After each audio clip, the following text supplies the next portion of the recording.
Assalamualaikum warahmatullahi wabarakatuh. Perkenalkan, nama aku Sabila Rosdiana dari kelompok 9 dengan NIM 12310404082. Halo. Bismillahirrahmanirrahim. Assalamualaikum warahmatullahi wabarakatuh. Halo, perkenalkan nama saya Salsabila Zahra Putri Aleksi. Saya dari jurusan Tasawuf dan Psikoterapi kelas 2B dengan nomor NIM 12310400056.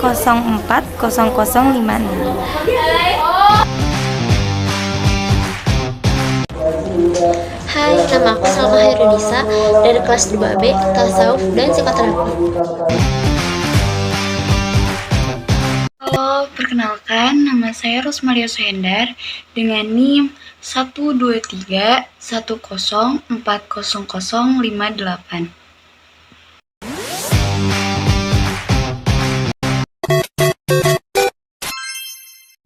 Nah, pertama kita akan membahas pengertian atau definisi.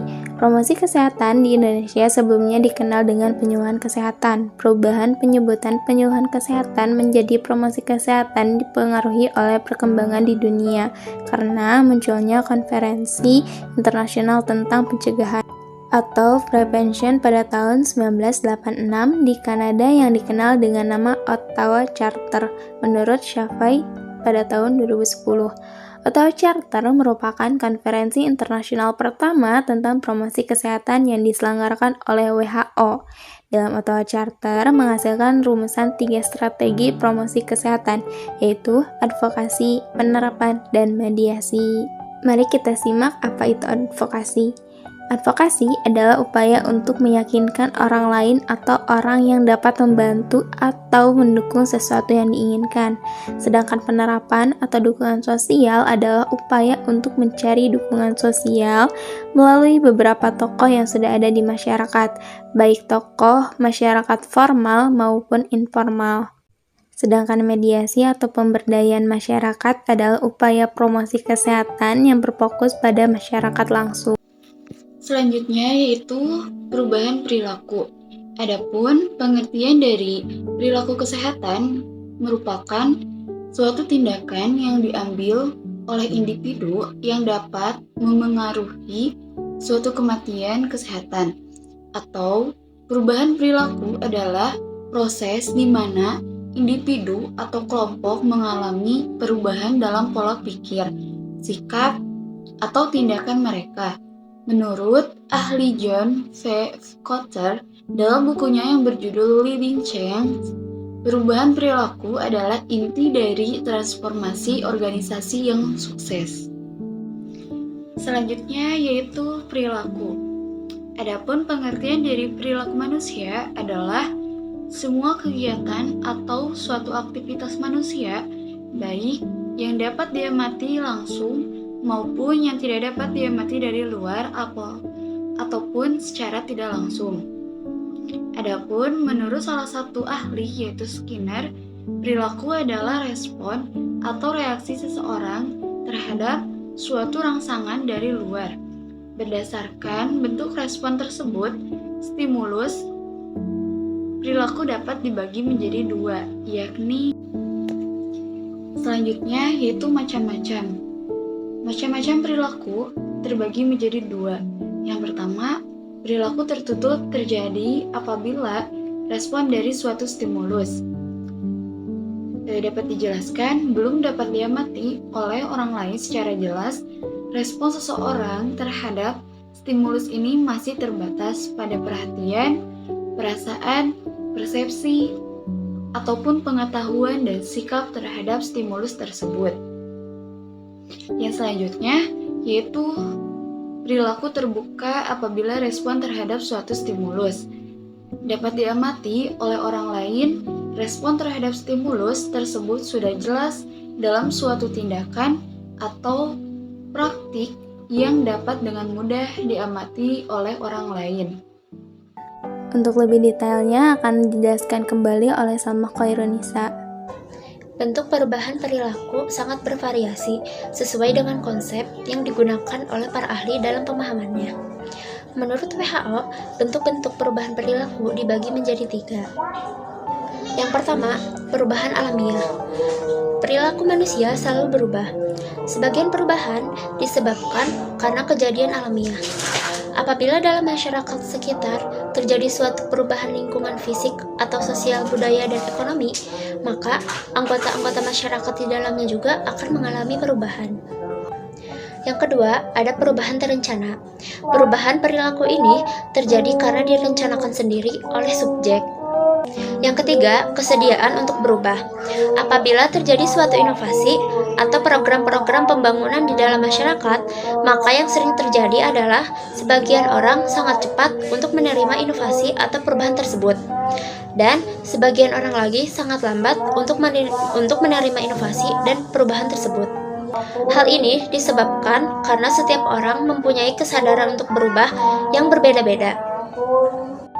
Adapun pengaruh-pengaruh yang akan terjadi dari perubahan perilaku tersebut yang akan dijelaskan oleh Salsabila. Assalamualaikum warahmatullahi wabarakatuh. Di sini saya akan membacakan faktor-faktor yang mempengaruhi perubahan perilaku. Pertama, faktor internal. 1. Keyakinan dan nilai. Perubahan dalam keyakinan dan nilai seseorang dapat mempengaruhi perilaku mereka secara signifikan. Kedua, pengalaman pribadi. Pengalaman hidup individu dapat mempengaruhi cara mereka berpikir dan bertindak. Yang ketiga, ada genetik.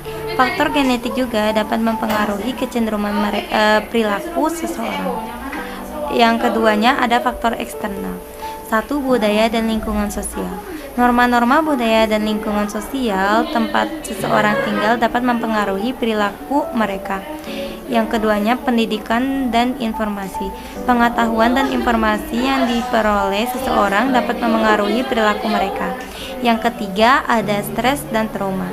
Pengalaman stres dan trauma dapat memicu perubahan perilaku. Faktor kesehatan. Yang pertama, kesehatan mental dan emosional. Kondisi kesehatan mental dan emosional seseorang dapat mempengaruhi perilaku mereka. Yang keduanya adalah kondisi fisik. Kondisi fisik seseorang seperti penyakit cedera juga dapat mempengaruhi perilaku mereka. Nah, setelah itu kita akan ngebahas visi dan misi dari promosi kesehatan tersendiri, yaitu aku di sini akan menjelaskan visi dan misi dari promosi kesehatan. Yang pertama, aku akan menjelaskan tentang visinya dahulu. Yang pertama yaitu mencegah terjadinya penyakit dan masalah kesehatan. Yang kedua yaitu menanggulangi penyakit dan masalah kesehatan dalam rangka meningkatkan derajat kesehatan.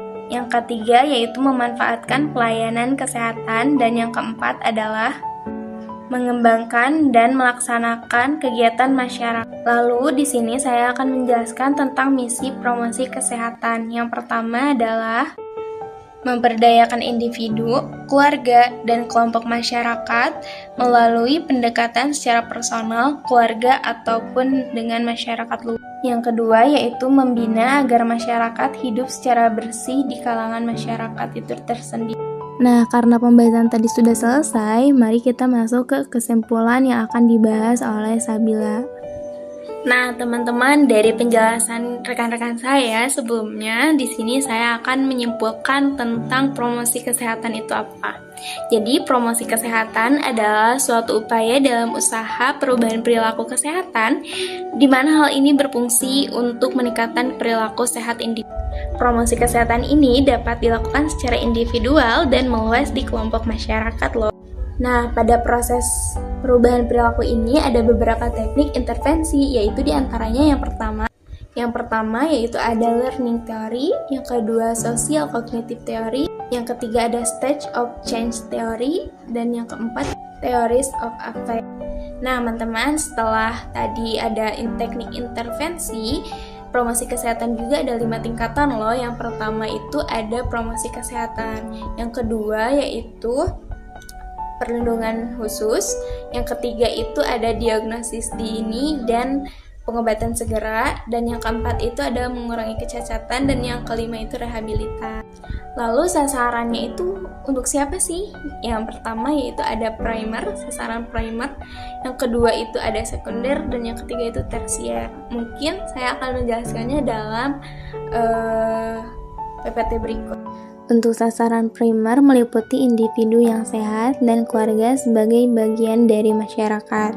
Sedangkan sasaran sekunder meliputi para pemuka di masyarakat, baik pemuka informasi seperti pemuka adat, pemuka agama, dan lain-lain, maupun pemuka formal seperti petugas kesehatan, pejabat pemerintahan, dan lain-lain, organisasi kemasyarakatan, dan media massa. Sedangkan sasaran tersier meliputi para pembuat kebijakan publik yang membuat peraturan perundang-undangan di bidang kesehatan dan di bidang luar kesehatan yang berkaitan serta para penyedia sumber daya. Berikut adalah daftar pustaka dari buku-buku atau jurnal yang telah kami baca yang sebagai referensi. Kami sebagai penyusun berterima kasih kepada penonton yang setia menonton dari awal sampai akhir dan meminta maaf apabila penjelasan kami kurang dan masih terbata-bata. Kami juga mengharapkan kritik dan saran agar kami bisa berkembang menjadi lebih baik lagi. Di kolom komentar bawah ya. Jangan lupa like, comment, and subscribe. Thanks for watching. Bye-bye.